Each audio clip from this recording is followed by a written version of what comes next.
YouTube. If you're watching this, do say hello in the chat box, and as well, don't forget to hit that like button. So yes, we're gonna take a look at the markets. There's a lot of interesting things happening. And yesterday, no, actually for the last few days, we talked about how the Aussie dollar yen could trade lower, how the pound yen could trade lower, and how the euro yen could trade lower. We also talked about shorting S&P 500 and being bearish there, and all of that's been working out really, really good. And I'm actually quite excited that we're finally starting to see some momentum in the market. So we're going to talk a bit about that, see what happened there, and what to expect next. As for the pound yen, yesterday following that slide, I actually booked profits on that slide, and I do think we could probably see lower prices over the next few days, but I think we can all sort of agree that maybe stock markets are going to stabilize, and if we do have a bounce, you can see pairs like pound yen and euro yen and Aussie dollar yen go upwards again. So I think the markets might have a bit of a bounce today over the next 24 hours or so, and then maybe after that we can potentially turn bearish again. Let's see what happens. I'm gonna share with you my charts, and then you can make your own decision. And if you're all new to this, again, my name is Alejandro Zambrano, and before joining ATFX, I used to be the head of market research at FXCM from 2009 to 2016, and I used to do webinars like these ones on Daily FX, where we had about 300 people watching live and about another 700 people watching the recording. So you should have about 1,000 people watching these market updates every day. And after Daily FX, I moved over and was the chief market strategist and a large Middle Eastern broker called Amana Capital. So I've been trading for quite some time, and I met a lot of people over the years, and obviously been with brokers for many years. So I really know what works and doesn't work in financial markets trading, and hopefully I can help you and support you with your trading with these webinars and sort of sharing some of my insights. We have hi in the chat box. Good morning to you, sir. And as well, we have Nikos as well. Good morning to you, sir. I hope you guys doing very good today. I put a few links there for you. If you happen to be in London, then we are going to host a free seminar on May 22nd from 6:30 until 8:30 at the ATFX London offices. It's just next to Bank Station, and that's actually where I am right now. So you can actually see on the map here. So this is the Royal Exchange, and this up here, this here is Bank Station. And for some reason, it's not very detailed map, but the Bank of England is this building here. So we're literally at the corner. Not the corner, but literally like you can run from here to here in 20 seconds. That's how far we are from the Bank of England and Bank Station here. So very, very convenient. If you are in town, do sign up. It's maximum 12 seats, so you need to reach out now. And if you don't get a seat, we are already looking into creating another event because it looks like this one is going to be fully booked. So if you can't join here, we might do one the day after, or maybe a week or two afterwards, for people that couldn't join the first time. You have that link there, by the way. We have Marvin as well. He says, good morning. Good morning to you, sir. And we have, okay, all right, that's really good. Yeah, so hi, says the Twitter heads up for the webinar is working really good for me. That's really good. Yes, I need to create a link every morning, which is a bit annoying. So sometimes it's a bit late. But sort of the best thing to do is sort of just to subscribe to our channel. Like if I go to just to show you, I'm gonna go to the BBC, see if they have they should have a channel. So this is BBC News, and you could, if you want, just click on subscribe, and then you have that little bell button, and when you have that little bell button, you receive all notifications. So you can do the same for our channel, but I'm going out to the BBC just to show you how it works, just because obviously I can't subscribe to my own channel. So please do that, and you get notifications. Okay, let's take a look now at the markets, and let's begin with the fun stuff because nothing is happening in the euro, right? So the fun stuff, S&P 500, very, very sharp drop. So as you might remember, I said a few days ago, look to short around here, around 2876. So up here for this to go lower, we now reached that level. My new trend defining level is 2,891, which is just above the May 10th high. So below that level, I only want to sell. Even though I think the price could bounce, and I wouldn't be buying it because we're dealing with a short-term downtrend. I would just look to sell it. So I think if the market would bounce, and I'm going to make some adjustments here, but if it would bounce, I think people might look to short sell again. And I'm adjusting this now to 2,858. Because usually stock markets, when they correct strongly. They don't correct a little bit, they correct quite strongly, up to 80% of the prior move. But I'm guessing in here you see these lows. So around May 10th, so on the 9th of May at 10 a.m. London time, the market sort of was trading here, went lower, but then quickly moved up to the upside. And then here we spent a few days around these levels. So these levels here, which are support levels, can now potentially turn into resistance, because you're going to have people that shorted or that bought here, and when we move up to these levels, they're going to be at less of a loss. So all of these people here will most likely close out their losing positions here, and then they're going to target the downside. Sorry, they're not going to target downside, they're just going to get out of here. So you're going to be selling pressure. Some people will of course flip and turn bearish here. So I think we can go up, and from this level up here, the risk-reward ratio for short positions suddenly looks far more interesting, because if one would short up here, you risk about 1.21% and you make maybe 2.33% unleveraged, or say in a different way, you risk 34 points, or say 35 points to make maybe 66.5 points. So that's almost a 2 times risk-reward ratio, and I think that's far better than shorting down here. Because if you short here, then suddenly sort of you need to have your stop loss up here, and the risk reward ratio is no longer any good. So I think we could go up on the back of the risk reward ratio as well. Donald Trump, of course, is trying to soothe the markets with some comments that they will have some sort of a deal. So we'll look for that. Alternatively, if we take out the low, then the market could potentially sort of just tumble like that, because we go down. Some people obviously bought here, and some people still have stop loss orders here. So when we trade lower here, I think these guys are gonna get panic, and they're gonna just close out the position, and you can have a bit of a slide. But risk reward ratio wise, it's not really that optimal. While we at it, let's talk a bit about the GBP yen. So this is the GBP yen, and I shorted here a few days ago at 143.50, and then I took profits at 142. Now this is still in a downtrend, but I think that we could probably continue to, trade lower over the next few days, and we can still have a correction though, and especially if we have those stock markets corrective moves. Fib wise, we already corrected 50%, but I think this was a little bit of a overshoot. I think the market got really panicked here, and that's why we quickly bounced upwards. So there's not a lot of volume here, I suspect. I mean, it could have been a lot of volume, but I think it's not the right type of volume. And I think that maybe I think from these levels, maybe the third fib, that's where I would start looking again. Now let's take a look now at the boring bits, which is the euro.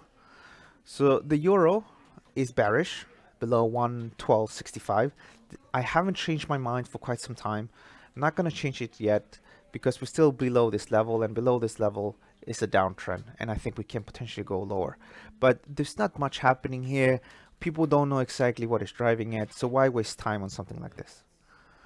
GBP versus the USD. So I was bullish a few days ago, but then I said if we trade below 129.65, I think the trend could probably trade lower, and we did. Started to trade a little bit lower. The question is how much lower we're gonna go. Maybe 129 at most, and maybe from these levels try to bottom out.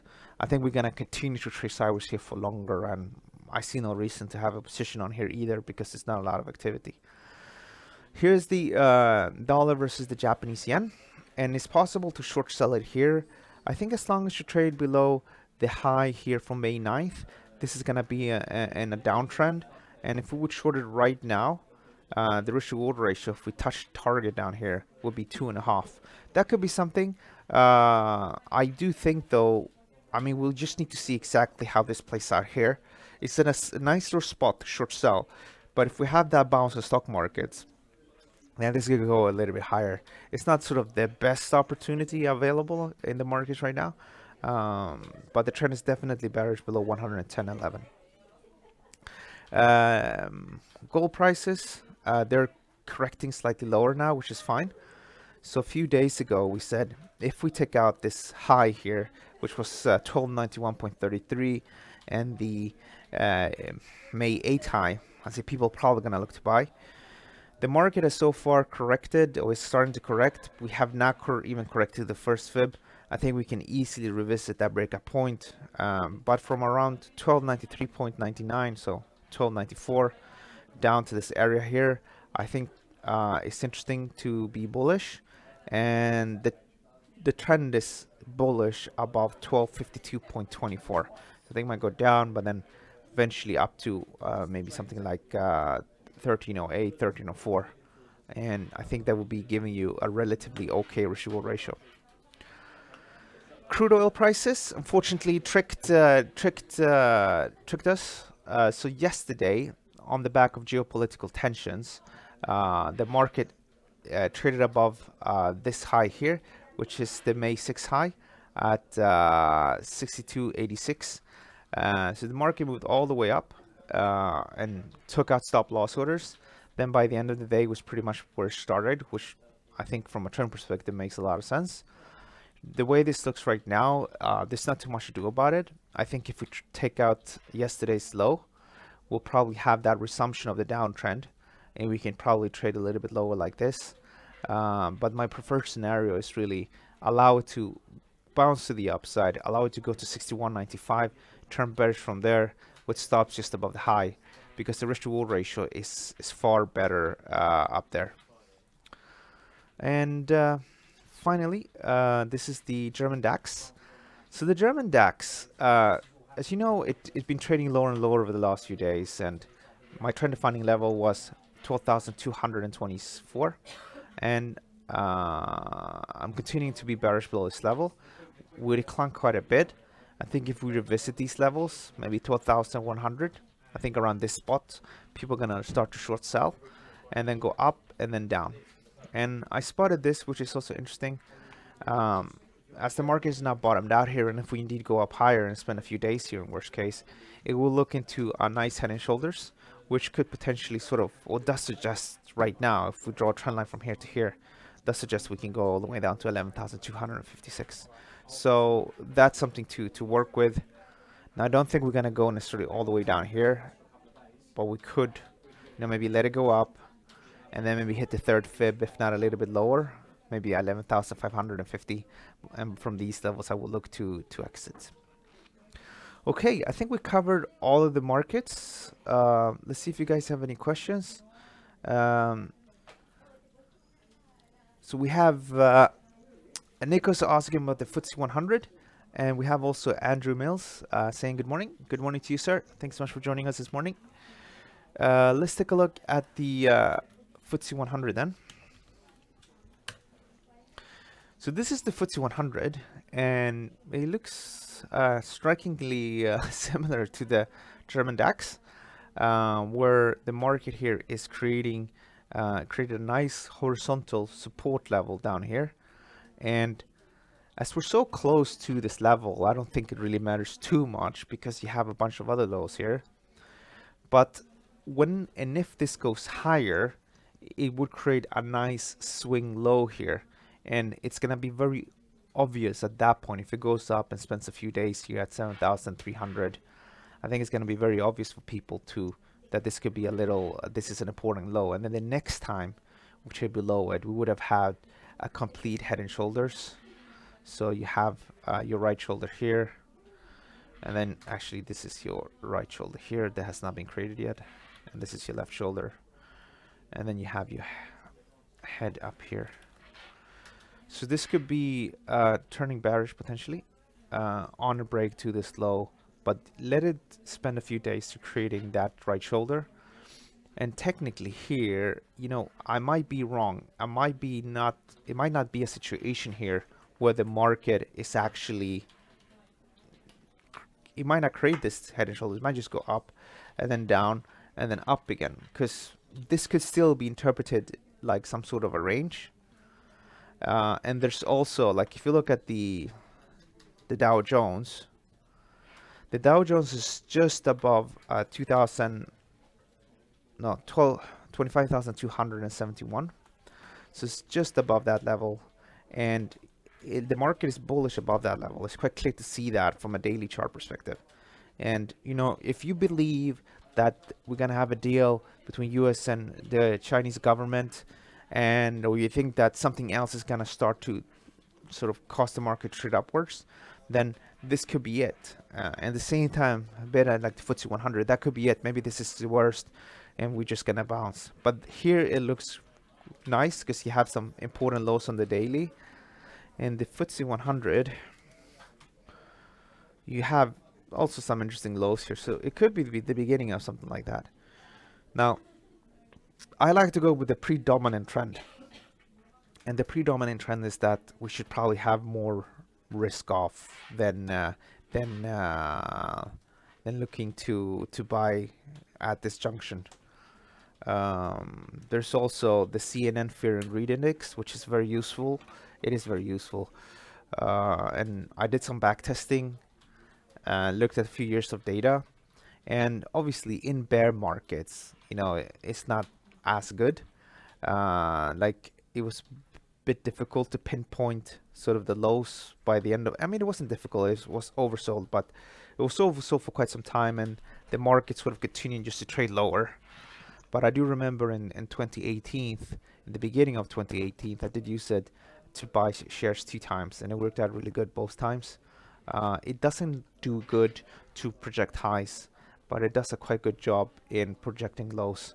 Now, I think at the end of the day, the S&P 500 is in a long-term bull market. I mean, we can't deny that. You have a major low here, and you have another low here. And we just need to think ahead.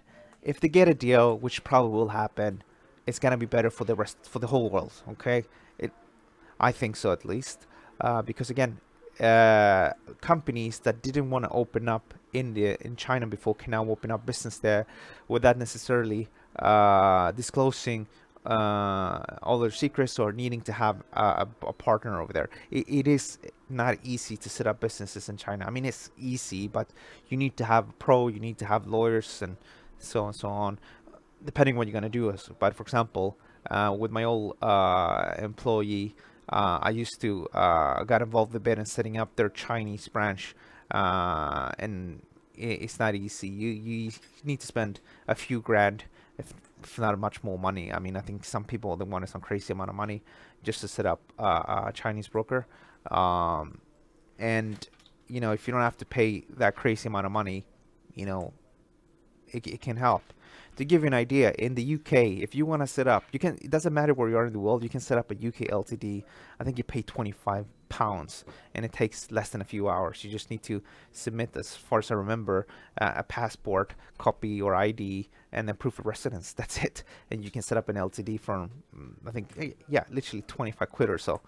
Imagine, okay, setting up a business in China, you need to pay maybe 20 grand or so, or more, if you want to set up a financial broker, and then you need to team up with someone over there. If you don't have to do that, then, and there's no technology transfers, then suddenly, China becomes much more attractive to do business in. So I think overall it can be really good, and we could potentially trade upwards. So, and as well, if Donald Trump, wins a second term, that would not surprise me. He might do more things. He wants to end with a bang. Maybe he's gonna start to spend a lot of money on other stuff that could cause the economy to grow faster in the short term. Short term now being 4 years, right? So I'm still very optimistic. But obviously, the way the world is working right now, it's not looking that good. But we just need to be realistic here. They're not gonna let both of their economies crash massively, right? So I think keep an eye on the CNN Fear and Greed Index. When we start to hit those 10s and levels, so 20, 10, and the market might be here at 26,000, 2,630, 2,639, or maybe down here at the third fib. suddenly becomes much more interesting. Of course, if everything develops into a recession, we might have lower markets. But I think even in the worst of times, I mean, in the worst of times, I think it was not necessarily here, but it was a bad year or bad. So here the market decline was 60%. What is 60% here? Not that I think that's gonna come close to. Actually, 60% would take you down to down here. But then we need to be sort of logical and pragmatic about it. Like, if the markets are down here, it's like we're back at the same levels from 2004. And you just need to think a little bit about the world. Has not the world improved since 2004? Is not all the goods much better than since 2004? I can tell you my iPhone is far more smarter now than any phone I had in 2004. And the computers and everything. So you just need to sort of, I mean, add things up. I mean, if we go down here, it will be a very, very good buying opportunity. But I think even if we have a recession now, I mean, maybe 34% decline. Maybe we trade here since same levels as when Donald Trump was elected. Actually, yeah, no, here I think it was. I think it was November here. Even that would also be a very good opportunity, I think. Okay, I think we're gonna wrap things up, guys. Again, if you're London or close to London, don't forget we have this event on May 22nd. You're most welcome to join. It's free to join. You're gonna be. I'm gonna be there. I'm gonna speak for about 2 hours. We'll talk about 5 different tips to help your trading get going. We're gonna look at some new advanced money management techniques and ways of calculating sort of what's the ideal risk per trade, right? Up until now, you know, there's no conclusive ways of, I mean, there's always been ways of doing it, but it's been very complicated in doing that. You need to know what's called Monte Carlo simulations, which is not something you can do easily unless you've studied some statistics and have access to a statistical program. But there are ways now that are very similar to Monte Carlo simulations, where you sort of simulate the potential outcome of 100,000 trades, and then you do that, and then you sort of figure out what's the best risk reward ratio, or how much risk per trade, depending on your average profit versus average loss and your profitability rate. So we're going to look at that. We're going to talk about support and resistance. We're going to talk about moving indicators. We're going to talk about candlesticks. So a bunch of topics, 5 tips, and we're going to spend maybe 15-20 minutes to each topic. And you're also going to be greeted and meet David Berg. So David Berg is the head of the UK English-speaking desk. David Berg used to be working in the past for eToro. And we'll spend a few amount of years over there. He's a great guy as well. So it's me and him, and we're going to spend about 2 hours together. And you get to know more about the markets and more about ATFX. Again, it's free to join. You just need to sign up if you're based in UK, or if you're going to be in the area, really. If you're going to be in the area on this date, come and join us. We'll talk markets and have a cup of coffee. Okay. Got a question here. Have I ever considered to starting an investment fund? Yes, I have actually considered to start an investment fund. And something in the works. But as you know, because of all the regulatory issues nowadays, you need to be FCA registered. But it's something I'm actually looking into. But it's quite a steep threshold to actually get FCA regulated. But it's something definitely keeping an eye on. So what you want to do is that you want to make sure you follow me on Twitter. And then you can just, if anything would happen, I will let you know. As well, I thought about it, but never really done it. So I always thought about the idea of doing a WhatsApp channel to send out like notifications about this video and sort of free content, but I never really bothered to set it up because you need to manually do things. But here you go. Let's give it a try today. That is a number you can reach out to. Just send a message and add that number to your phone, and then gotta be part of the WhatsApp distribution group. So it's similar content, if not the same content as Twitter. The difference here, though, is just that you will be able to get it on your phone. So if you're not on Twitter, and then you can get it via WhatsApp. The idea is just to send maybe one video a day and maybe one special news update. And we're gonna give it a try, to be honest. I'm not sure if it's gonna work out because it's a lot of manual work. But there's that number if you want to check that out. Okay, guys, thanks so much for watching. If you have any questions, you can ping me on that number about the seminar or anything else, and alternatively via Twitter. Thanks so much and have a good day. Bye-bye.